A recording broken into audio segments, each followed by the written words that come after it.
السلام عليكم.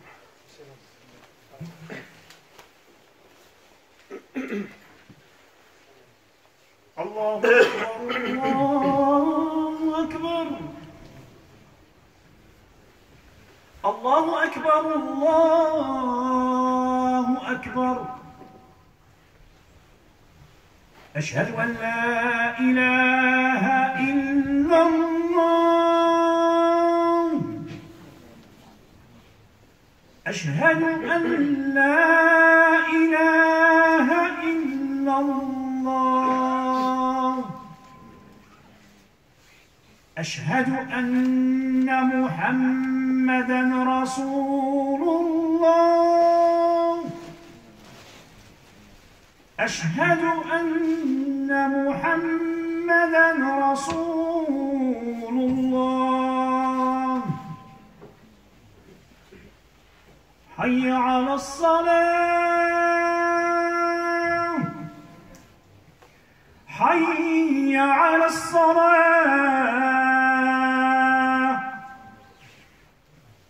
حي على الفلاح حي على الفلاح الله أكبر الله أكبر لا إله إلا الله الحمد لله نحمده ونستعينه ونستهدي ونستغفره ونؤمن به ونتوكل عليه ونعوذ بالله من شرور أنفسنا ومن سيئات أعمالنا من يهده الله فلا مضل له ومن يضلله فلا هادي له ونشهد أن لا إله إلا الله وحده لا شريك له وأشهد أن محمدا عبده ورسوله صلى الله عليه وسلم. Mes frères et mes sœurs, la khutbah du Jumu'ah d'aujourd'hui elle est capitale, vitale, primordiale. Accrochez-vous car le sujet d'aujourd'hui, normalement ce soir, on est tous des gentlemen. Très bien. Le thème d'aujourd'hui c'est quoi? Regardez ce que a dit le plus grand savant du halal et du haram. Il s'appelle qui? Mu'adh ibn Jabal. Le prophète dit de Mu'adh ibn Jabal, c'est le plus grand savant du halal et du haram. Qu'est-ce qu'il dit? Un jour passé dans le mariage est meilleur que 40 ans d'adoration. La prière de l'homme marié est 40 fois meilleure que la prière non mariée. Je répète, la prière de l'homme marié est 40 fois supérieure de celle de non marié. Et que dit ce grand savant Abdallah ibn Abbas radiyallahu anhu? Il a dit mariez-vous, car la prière de l'homme marié est meilleure que 1000 ans d'adoration. Oui, vous savez que nous sommes en plein mois du Ramadan. Vous dites, tiens, c'est bizarre qu'il ne fait pas une khutbah sur le Ramadan. Il y a 4 khutbahs dans la mosquée. Elles sont toutes sur le Ramadan. Mais là, c'est la saison du Ramadan. Mais dans quelques jours, c'est la fin du Ramadan. Vous savez, c'est laquelle saison? C'est la saison des amoureux. C'est la saison des mariages. Tout le monde attend pour se marier. Tout le monde attend la fin du Ramadan pour se marier, pour faire le halal. Très bien, on va commencer. Allah Ta'ala dit dans le Coran, Ba'd a'oudhu billahi minash shaitanir rajim, bismillahir rahmanir rahim, surat ar-Rum 30, les Romains. Allah dit, wa min ayati أن خلق لكم من أنفسكم أزواجا لتسكنوا إليه وجعل بينكم مودة والرحمة إن في ذلك لآيات لقوم يتفكرون. Allah dit, au nom de Dieu, de tout clément, de tout miséricordieux, on loue Allah le plus grand et on prie sur son humble prophète Mohammed, paix et bénédiction de Dieu sur lui. Allah dit, et parmi ces signes, il a créé de vous les hommes, pour vous, des épouses. Pourquoi? Afin que vous trouviez quoi? La tranquillité, le repos, les taskunu ilay. Oui, celui qui se marie pour autre que ça, il rentre dans un mur. Ouais, celui qui se marie pour autre que la tranquillité, il rentre dans un mur. Parce que Dieu nous dit, à nous, la gente masculine, attention, vous vous mariez, et moi j'ai mis l'objectif. L'objectif de la prière, on le connaît. C'est de se mettre en connexion avec Allah. Et l'objectif du mariage, c'est quoi? C'est de trouver la tranquillité. Et Allah dit, l'épouse que Dieu te donne, c'est quoi? C'est pour la tranquillité. Et maintenant, j'ai mis entre vous deux choses.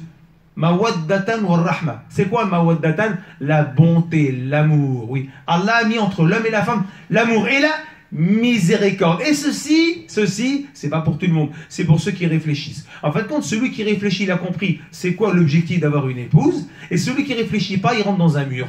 Voilà, il veut que je me marie pour tel intérêt ou tel bénéfice. Et il va pas profiter de son mariage. Il va pas durer longtemps. L'objectif, Allah a dit d'avoir une épouse, c'est quoi? C'est d'avoir la tranquillité. Alhamdulillah, Allah a envoyé les femmes, pourquoi? Pour qu'on trouve le repos. Le but, c'est quoi? C'est qu'on soit dans la tranquillité, c'est ça. Donc, mes frères et mes sœurs, notre objectif, c'est quoi dans le mariage? Règle numéro 1, on se marie, pourquoi? Pour trouver la paix. Le mariage, c'est pas la guerre. Le mariage, c'est la paix. 2, règle numéro 2, l'amour. Ouais. Même si on n'a pas connu à l'époque de nos ancêtres, pour ne pas dire nos parents, je t'aime et tout ça, parce qu'on n'entendait pas trop à la maison. Maintenant, on revient à l'époque mohammedienne, l'époque prophétique, où Aïcha pose la question au meilleur des hommes, qui est le messager de Dieu. Elle lui dit, ô messager de Dieu, ô Mohammed, comment est ton amour vis-à-vis de moi? En fin de compte, son épouse, elle lui demande, Mohammed, est-ce que tu m'aimes vraiment? Elle a besoin d'assurance et de rassurance. Aujourd'hui, nos femmes, elles ont honte de nous dire, est-ce que tu m'aimes? Parce que qu'est-ce que tu vas dire? Tu vas être bloqué. Bah attends, je te ramène à manger, je t'ai construit une maison en bled. C'est ça la réponse. J'ai pas demandé une maison ou quoi que ce soit. Est-ce que tu m'aimes? Est-ce qu'on est capable de dire à nos épouses en 2021, oui, je t'aime, mais du fond du cœur, hein? Alors Aïcha, c'est une femme. Elle a besoin d'assurance et de rassurance. Elle dit, Mohammed, comment est ton amour vis-à-vis de moi? Et le prophète va répondre, tu sais Aïcha, comme le nœud d'une corde. Et ça, c'est rassurant. Et les femmes, elles ont besoin d'amour. Elles ont besoin qu'on exprime notre amour vis-à-vis d'elles. Donc Allah dit, j'ai mis entre vous de quoi? De l'amour. Et quoi? De la miséricorde. Parce que vous savez, tu peux prier, tu peux faire le ramadan, tu peux faire le pèlerinage 50 fois, mais quand tu vas arriver devant Dieu le jour du jugement, est-ce que tu vas sortir tes biceps et tu vas dire, Allah, c'est bon, hein, t'inquiète pas, je vais m'en sortir? Non, tu vas trembler. Et tu vas dire, Allah, aie pitié de moi, j'ai peur que mes prières ne sont pas passées, que mon pèlerinage je l'ai raté, que mes ramadans. Donc tu vas demander pitié. Parce que si Allah n'a pitié de pas, si Dieu n'a pas pitié de toi, tu peux faire 100 000 pèlerinages, t'es mort. C'est avec la pitié qu'on rentre. Donc Allah dit, j'ai mis entre vous de quoi?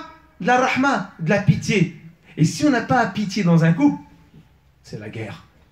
Alors, si Dieu n'a pas pitié de nous, alors Dieu nous dit quoi? Attention, ayez de la pitié. Je donne un exemple.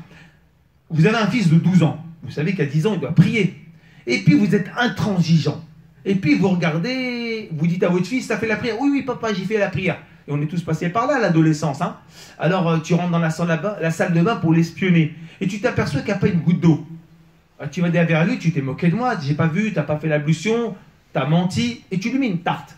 Vous savez ce qui va se passer? 1, il va détester la religion. 2, il va te détester. Et 3, il va détester la prière. Pourquoi? Parce que tu n'as pas de pitié. Alors, il faut de la pitié. C'est un adolescent, il démarre doucement. Et on est passé par là. Dieu dit attention, de la miséricorde. Ça veut dire que s'il y a un peu d'électricité, un coup d'éponge, s'il y a des catastrophes, une serpillière, mais on avance. Très bien. Dans un couple, la règle numéro 1, il faut discuter. Il faut convaincre 14% des divorces, c'est quoi? Dans le monde. Même en France, c'est quoi? Le mutisme. On ne parle pas. Chacun dans son coin. La maison, c'est quoi? C'est un self. Je fais mon manger, tu chauffes ton manger. La maison, c'est quoi? C'est un hôtel, on passe. Non, on communique, on dialogue. C'est la discussion, c'est ça. Il faut s'intéresser à l'autre. C'est pas tu rentres du travail, t'allonges tes pieds sur le canapé, tu dis « Ah ben tennis, amène-moi un thé ». Non, tu rentres chez toi et tu quoi? Tu mets ta tête sur l'épaule de ton épouse. Tu dis « Comment ça s'est passé aujourd'hui ta journée? Tu m'as manqué ». Et c'est sincère ou c'est pas sincère? Ben, si tu l'as pas manqué, c'est foutu pour toi. Parce que ta femme ne te manque pas. Ah, tu t'es pas marié par amour, tu t'es marié parce que j'ai besoin qu'on fasse la vaisselle, j'ai besoin qu'elle me fasse des gosses, j'ai besoin d'une maison propre. Mais tu t'es planté. C'est pour ça que les divorces ici, à profusion. On se marie pour l'amour, pas pour le ménage. Donc on doit s'intéresser à son couple. Elle s'intéresse à toi, tu t'intéresses à lui. C'est ça l'objectif. Donc regardez ce que dit Omar ibn al-Khattab radiyallahu. On va commencer par d'abord Abdallah ibn Abbas, très grand savant du Coran. Abdallah ibn Abbas, il est en train de donner un cours de jurisprudence et c'est dans Usud al-Rabah fi Ma'rifat Sahaba de Ibn Athir. Il donne un cours de jurisprudence dans la mosquée devant les hommes et les femmes. Quand le cours est terminé, les gens sont prêts à se lever, étudiantes et étudiants, des hommes et des femmes. Ils se coiffent hein, et ils se parfument, ils se font beau. Les étudiants lui disent, mais pour qui tu te fais beau comme ça? Du genre, t'aimes la dunya, t'aimes ce monde. Non, non, non. Il a dit, moi je me fais beau pour mon épouse. J'aime me faire beau pour mon épouse comme j'aime qu'elle se pomponne pour moi. Il y a 14 siècles, hein, dans le désert, Ibn Abbas il dit, moi j'aime me faire beau pour mon épouse parce que j'aime qu'elle se pomponne pour moi. Exemple, Tu serais bien content de rentrer du travail, fatigué sur les rotules, et quand tu vois ta femme avec une belle gandoura d'Agadir, avec du khoul aux yeux, avec J'adore de Christian Dior, avec un bobochine. Mais t'es content, t'es pas content, tu veux peut-être la marqa et zitoun sur le... Non? Alors voilà, Ibn Abbas il dit, moi je me fais beau pour mon épouse parce que j'aime qu'elle se pomponne pour moi il y a 14 siècles. Très bien Ibn Abbas, c'est un savant, le dalil. On veut le dalil. Bien sûr, dans le Coran, Surat Baqara, chapitre 2, verset 228, Allah, qu'est-ce qu'il dit? Et elles ont des droits équivalents à leurs devoirs selon la bienséance. Boum! Je vous ai refroidi. Et les savants, ils ont dit, c'est vrai. Ibn Abbas, tu as raison. Il faut se faire beau, il faut s'entretenir. Pourquoi? Je plaise à mon épouse. Aujourd'hui, c'est plus l'objectif. C'est pour ça que les divorcés, ils sont à profusion. Alors, et elle fait pareil. Donc voilà, Ibn Abbas, qu'est-ce qu'il faisait à 14 siècles? C'est pas fini. Parce que quand on était petit, vous êtes d'accord avec moi qu'il y avait des voleurs de carambars et de malabars. Aujourd'hui, il y a des voleuses d'hommes et des voleurs de femmes, ouais, de couple. Ibn Abbas, il part avec ses élèves dans une ville qui s'appelle Zbib, à côté de Médine. Et c'est l'heure de Dor, les hommes font la prière en groupe, les femmes elles font leur prière tranquillement, où elles le veulent, derrière les palanquins. Et quand la prière est terminée pour les hommes, il y a un homme qui passe, il voit une femme en train de prier. Il se dit à l'intérieur de lui-même, Mashallah, soleil de plomb, cette femme a fait sa prière dans le désert. Ah, il se dit Mashallah en lui-même. Il repasse, il voit la même femme qui a terminé sa prière, elle se maquille. Ah là, il ne va pas lui faire de la pitié. Il va dire, hey, madame, elle est où ta prière que tu as donnée à Dieu? Tu te maquilles. Et elle va le refroidir. Elle dit, tu sais, à Allah, je donnais son droit. Maintenant, à mon mari, je donne son droit. Ne sais-tu pas que dans la caravane, il y a des femmes, j'ai pas envie qu'on vole mon mari. Alors, il y a une femme intelligente, il y a 14 siècles, elle s'entretenait, pourquoi? Parce que mon mari, il est que pour moi. Il n'est pas pour à droite, à gauche et les voisines. Et vice-versa.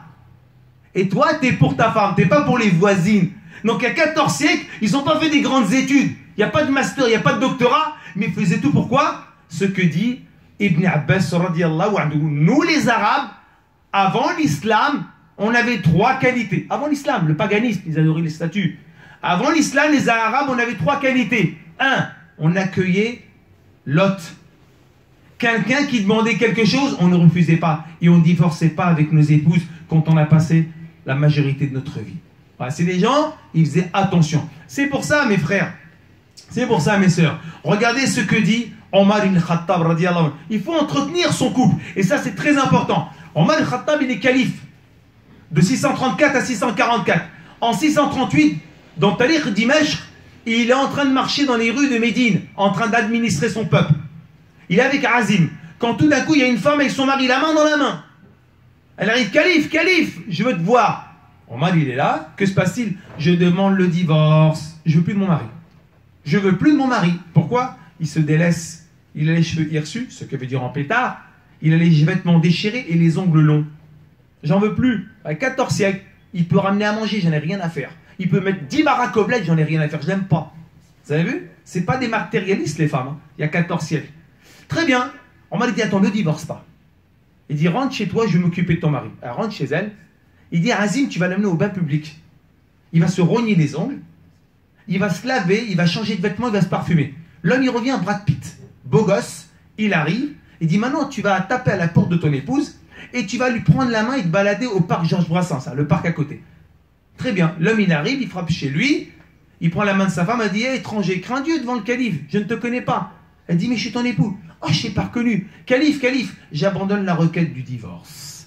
Vous voyez, il y a 14 siècles. Il y a 14 siècles, regardez comment il faut les s'entretenir. Il ne faut pas croire que parce que tu passes à la mairie, devant le maire et devant 2 témoins, que tu as une garantie à vie. Il n'y a pas de garantie. Le jour où tu te maries, le diable et son armée transpirent. Le diable et son armée va te faire la guerre. Et il ne va pas te lâcher toi et ton épouse. C'est ça ton travail. Tu penses qu'il va applaudir? Il va pleurer ce jour-là. Parce que, quoi? Tu as décidé de quoi? De faire le halal. Hein? C'est ça le but du halal. C'est quoi? C'est parce que moi, je vivrai avec une femme, hein, et elle avec toi. Pourquoi? L'agrément de Dieu. On se marie pourquoi? La première chose, pour faire plaisir à Allah. Qu'Allah soit content de nous. Donc quand on se marie, hein, on met des objectifs. Hein, on communique, on crée la confiance, parce que quand on ne communique pas, il n'y a plus de confiance. Et quand il n'y a plus de confiance, c'est la méfiance. Et quand c'est la méfiance, on ne peut pas travailler, on ne peut rien faire. Aucun projet financier, aucun projet immobilier, on ne peut rien faire. Pourquoi? Parce que ça ne discute pas, ça ne communique pas. On croit que la maison, c'est une madrasa. C'est halal, haram, à coup de verset, à coup de hadith. On croit que c'est une mosquée. Non, on ne sait pas s'intéresser à sa moitié. Donc, c'est pour ça, mes frères et mes sœurs. L'objectif, c'est quoi? C'est l'objectif du mariage, c'est quoi? C'est de vivre en paix, en harmonie et surtout dans l'amour. Voilà. Parce que si tu dis pas je t'aime à ta femme, tes enfants ils vont grandir. Ils n'ont jamais entendu le mot je t'aime. Et ça va quoi?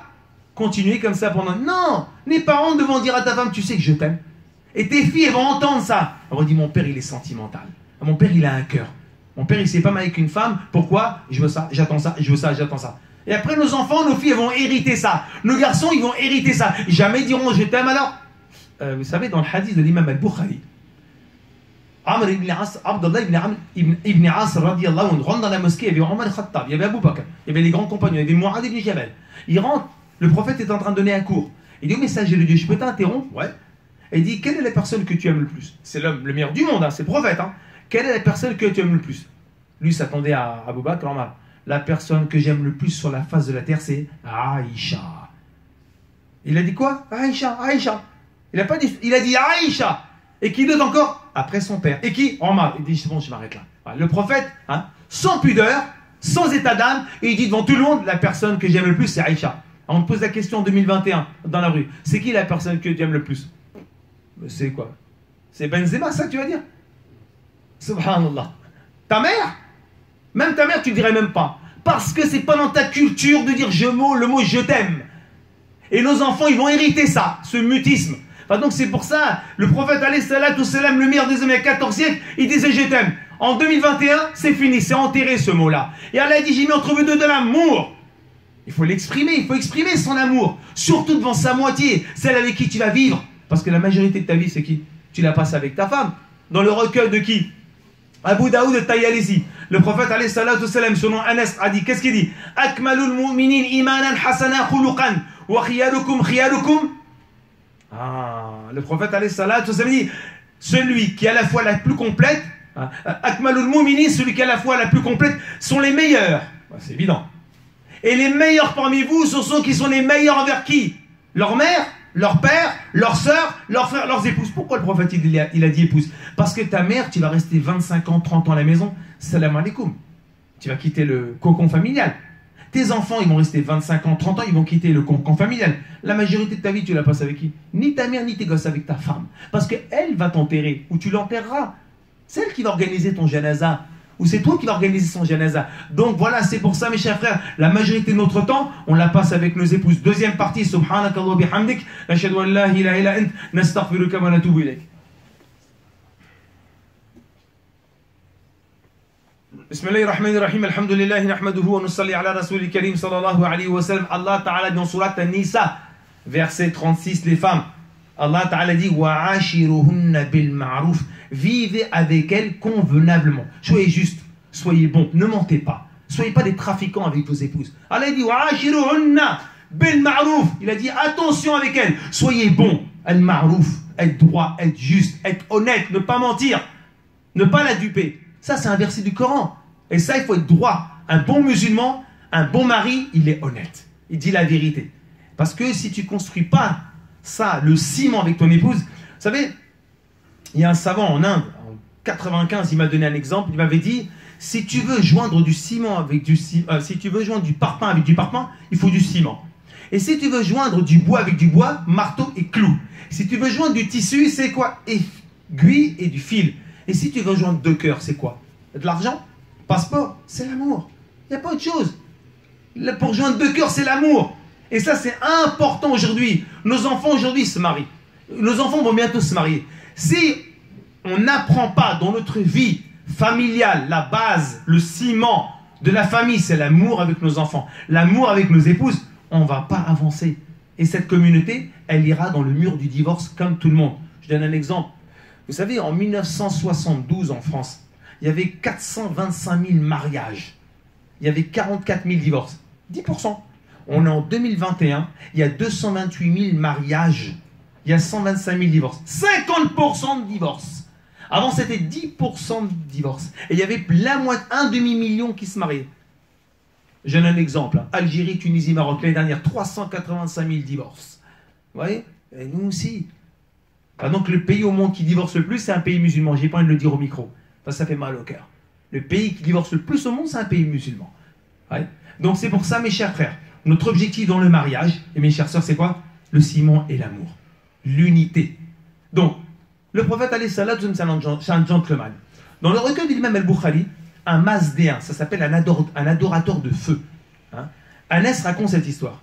Il vient voir le messager de Dieu, ô Mohammed, parce qu'il ne le reconnaît pas comme prophète, donc il appelle Mohammed. Il dit, ô Mohammed, viens, je t'invite à manger chez moi. Il était un spécialiste de la harira, la soupe. Vous savez ce que le prophète va dire? Est-ce qu'il va appeler son épouse? Il dit, Fatima, tu sais, je suis invité chez un pote à manger un kebab, me fais pas manger ce soir. Non, non, il a trop de respect pour sa femme. Il dit, est-ce que mon épouse Aïcha peut venir? Le Mazdin, il dit, non, non, moi je suis mijolis, que les hommes. Très bien, ben ça ne m'intéresse pas. L'homme, il revient, viens, écoute Mohammed, je t'invite à manger chez moi. Est-ce que Aïcha est invitée? Non, non, non, que toi, ça ne m'intéresse pas. Il revient, est-ce que tu viens manger chez moi? Est-ce que Aïcha, ok, ramène ton épouse. Il prend la main de son épouse Aïcha, ils vont manger. C'est magnifique ou non? Ça, c'est le prophète, alayhi salatu wassalam. Voilà l'homme, le meilleur des hommes. Comment il était avec son épouse. C'est pour ça qu'on a tendance à jeter l'opprobre et l'anathème sur les autres. Tiens, une métaphore, et après une histoire pour terminer. Un jour, il y avait un homme, il n'en pouvait plus de son épouse. Et elle ne voulait pas divorcer. Alors il est parti voir son père, il dit, papa, donne-moi un conseil. Aide-moi pour me débarrasser de mon épouse. Et il dit, écoute mon fils, je vais donner un conseil. Je vais donner un bocal avec de la poudre de poison. Et tous les jours, pendant 30 jours, tu vas mettre de la poudre de poison dans son alimentation. Et tu verras, elle va mourir à petit feu. Barakallahu fik, papa. Mais mon fils, pour éviter que quand la police va faire son enquête d'investigation et qu'elle te soupçonne, tu sais ce que tu fais? Pendant 30 jours, tu fais le canard. Pendant 30 jours, tu l'amènes au restaurant. Pendant 30 jours, tu l'achètes des beaux vêtements. Pas au marché, hein. Non. Zara, Mango. Et puis, tu l'achètes du parfum. Pas 4 parfums pour le bled, non. À mort à mort, du bon parfum. Et puis, tu les fais des bons cadeaux. T'es souriant, t'es gentil, tu fais la vaisselle. Pendant 30 jours, t'es le numéro 1. Ok, papa. Et tu verras que la police va pas te soupçonner parce que t'es un bon musulman. Et elle sera morte. Barakallahu fik. Pendant 30 jours, tous les jours, il met la poudre de poison dans l'alimentation. Et il est un canard, il est beau, il est gentil, il est bien sapé, il est en Hugo Boss, il met du parfum, il se laisse pas aller, il fait la vaisselle, c'est lui qui fait le thé, il fait de la bia, tout, machallah. Au bout de 30 jours, il dit, papa, il faut arrêter, j'aime trop ma femme. Je veux plus qu'elle meure, je la connaissais pas. Comment on peut arrêter l'effet du poison? Mon fils, dans le bocal, c'était pas du poison, c'était de la farine. C'était toi le poison. Oui, mes frères, on a tendance à jeter la faute sur l'autre. Alors que quand on est marié, tu n'existes plus. Vous existez. Vous réparez à deux. C'est pas tu répares toi, quitte à qu'elle coule.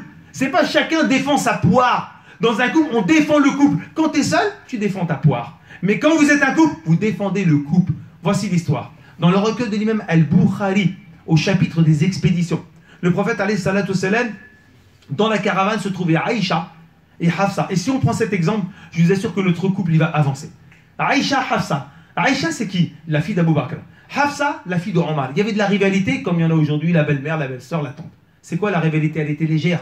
C'est que Aïcha est blanche de peau et Hafsa est brune de peau. Mais c'est pas la fin du monde. Elles s'aiment, c'est des causes épouses. Très bien. Le prophète, il va s'apercevoir que dans la caravane, Aïcha a une monture légère et Hafsa une monture légère et rapide et Hafsa lente et lourde. Et le prophète, c'est un homme juste. Il va dire, arrêtez les caravanes, descendez les palanquins et allez vous reposer. Le prophète, il va prendre des bagages de la monture de Hafsa pour les mettre sur la monture de Aïcha parce qu'il veut équilibrer. Remontez sur mon palanquin et on repart. Et Aïcha va se rendre compte que sa monture est lourde et plus lente. Elle va faire la gueule à qui? Le meilleur des hommes, c'est son mari, mais j'y fais la gueule. Même si c'est Mohammed, même si c'est le prophète, j'y fais la gueule. Très bien. Le prophète, il ne va pas s'emporter comme on s'emporte. Il fait des doigts contre sa femme. Jamais faire des doigts contre ton épouse. Jamais l'insulter, jamais l'humilier, jamais la rabaisser, jamais dire retourne chez tes parents, retourne à ton bled, t'es tel village. Ça, c'est fini. Ça, c'est les phrases d'avant, ça. Regardez bien. Le prophète, il va rien dire. Il rentre à Médine et vous savez ce qu'il va faire? Il va faire le premier pas. Pas comme nous, on nous conseille, attention avec ta femme, si ça ne va pas, fais pas le premier pas, car si tu fais le premier pas, après elle va t'écraser. Ça, c'est des anciens conseils. Mauvais. Mais le prophète, qu'est-ce qu'il va faire? Lui, il va faire le premier pas. Il rentre dans la maison d'Aïcha. Aïcha, je sais pourquoi tu me fais la tête. C'est l'histoire des bagages. Très bien. Est-ce que tu veux que je trouve un médiateur?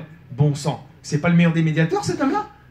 Mais tellement il est humble, il a de l'humilité, il dit on va prendre une tierce personne. Elle dit j'accepte. Et le prophète, il sort son smartphone et il sort la liste de ses amis, ses copains. Je te propose Abu Ubayd ibn Jarrah. Elle dit non, non, non. Je le connais trop, il t'aime trop, il prend ton parti. Très bien. Je te propose Omar al-Khattab. Je veux pas, parce qu'Omar, j'ai peur de lui, le diable a peur de lui. Je te propose ton père. Elle dit je suis d'accord. Le jour j'y arrive. Abu Bakr là, Aïcha et le prophète. Que va-t-il se passer? Ça s'appelle le deux cœurs hommes, la politesse. le prophète va dire Aïcha, prends la parole. Elle va prendre la parole. Vous savez ce qu'elle va dire, la première phrase? Mohammed, dans cette affaire, tu dis la vérité. Alors que pendant 40 ans avant d'être prophète, on l'appelait Mohammed Amin. Après 40 ans, on l'appelle Sadiq al-Amin. Il n'a jamais menti avant, ni après. Et son père ne va pas supporter que sa fille dise quoi à son mari? Dis la vérité. Il va lever la manche pour lui mettre une tarte à sa fille. Et quand le prophète va voir ça, vous pensez qu'il va se dire prends-la ma petite? Non, il va se mettre devant son épouse et c'est lui qui va prendre le coup. Et vous savez ce qui va se passer? Il ne va pas en vouloir à sa femme parce qu'il a pris un coup. Non, il va s'en prendre à qui? À Abou Bakr. Abou Bakr, si tu es venu pour ça, tu sais que la porte est toujours ouverte. Hein. C'est comme son pote. Il ne va pas le virer. Et Abou Bakr, il va comprendre, il va sortir. Et à la fin, vous savez ce que va dire Aïcha? Dans cette affaire, tu as fait le premier pas, Mohammed. Dans cette affaire, Mohammed, tu as trouvé la personne qui me convenait. Dans cette affaire, Mohammed, tu m'as donné la parole en premier. Je t'ai dit, dis la vérité. Tu as tout accepté. Et en plus, tu as pris un coup. Tu es vraiment le meilleur des hommes. Ils ont passé la meilleure nuit de leur vie. Voilà le mariage. C'est tout simple, mes frères. Il ne faut pas s'embêter avec quoi le diable va dans les détails. Et donc, c'est pour ça, on n'oublie pas, mes chers frères, alhamdoulilah, le diable, il est là pendant le mois du Ramadan. Vous connaissez le hadith selon Jabir radiallahu dans le recueil de l'imam Muslim, où le prophète alayhi salatu wassalam, regardez bien, on était dans la deuxième décade du Ramadan, et il va dire aux compagnons, replie les tentes, replie les tentes, replie les tentes. Pourquoi? Car c'est bon, j'ai l'info, Laylatul Qadr est arrivé. Et dans le recueil de l'imam Muslim, très bien, il plie les tentes. Quand le prophète alayhi salam, il va annoncer à la mosquée la date, il croise deux compagnons sur le chemin qui se prennent le chou. Ils se bagarrent pas, ils se prennent le chou. Jidal. Et le prophète, il est là pourquoi? Il est là pour tamponner, il est là pour un petit peu calmer l'affaire. Et quand il a essayé de calmer ce conflit-là, il a oublié la date. Il repart et dit, remettez les tentes. Remettez, j'étais venu vous annoncer la bonne nouvelle de la nuit du destin pour le monde entier. Mais deux personnes se sont chamaillées et le diable, en plein Ramadan, était avec eux. Et je l'ai oublié. Maintenant, jusqu'à la fin de votre vie, vous cherchez. Allez chercher, débrouillez-vous. On a été privés de cette nuit. Pourquoi? Parce que deux musulmans se sont pris la tête. Qu'en est-il pour un couple? Enfin, on demande à Allah Ta'ala, mes chers frères, que après le Ramadan, nos enfants vont se marier. Et là, il faut vraiment les aider. Il faut les aider parce qu'ils arrivent dans le meilleur projet de leur vie. Le plus grand projet de ta vie, c'est pas le Ramadan, c'est le mariage. C'est ça le démarrage de ta vie. Je voulais aussi remercier les gens qui ont donné plus de 4500 € l'ancien vendredi pour la donation, pour donner à toutes les personnes, les étudiantes, les étudiants et ceux qui sont dans la précarité. Je voulais remercier un commerçant de Massy qui a donné 3 palettes de produits alimentaires. En fin de compte, on voulait vous remercier parce qu'on sait que c'est le meilleur mois. Et comme c'est le meilleur mois, vous êtes plus généreux ce mois-là que tout au long de l'année. On a un cotisable pour l'association El Fatiha. Il faut faire fonctionner la mosquée. Il nous faut 50 000 €. On n'a pas grand-chose. C'est pour payer les imams, les frais, les étudiants, la madrasa. C'est pour que cette mosquée elle tourne avec toute l'électricité et l'eau. Aidez-nous. Par pitié, Allah vous aidera dans ce monde et dans l'au-delà. Subhanakallah bihamdik, ashhadu an la ilaha illa ant, nastaghfiruka wa natubu ilayk. Allahumma hadina fi man hadayt, wa afina fi man afayt, wa tawallana fi man tawallayt, wa barik lana fi ma atayt, bi rahmatika arhamar rahimin. Allah protège nos enfants. Allah bénit nos filles. Allah bénit nos fils. Allah met la baraka dans nos enfants. Allah met de l'amour dans notre couple. Ya Allah, fait que dans nos maisons on se dit je t'aime. Ya Allah, fait qu'on dise à nos filles qu'on les aime. Allah fait qu'on dise à nos fils qu'on les aime. On a du mal à sortir de notre bouche. Je t'aime à mon fils, je t'aime à ma fille, je t'aime à ma femme. Subhanallah, Allah, débloque-nous, ya Allah, débloque-nous. On a un problème. On a du mal à dire je t'aime. Allah, facilite cette communauté. Donne-nous l'amour dans cette communauté. On ne demande pas grand-chose, Allah. Mais l'amour, c'est ce qui nous manque. Mets de l'amour entre nous. Mets l'amour dans nos familles. Mets l'amour dans nos enfants. Et mets l'amour dans les couples. Subhana rabbika rabbil izzati amma yasifun. Wa salamu ala al-mursalin. Walhamdulillahi rabbil alamin. Aqim as-salat.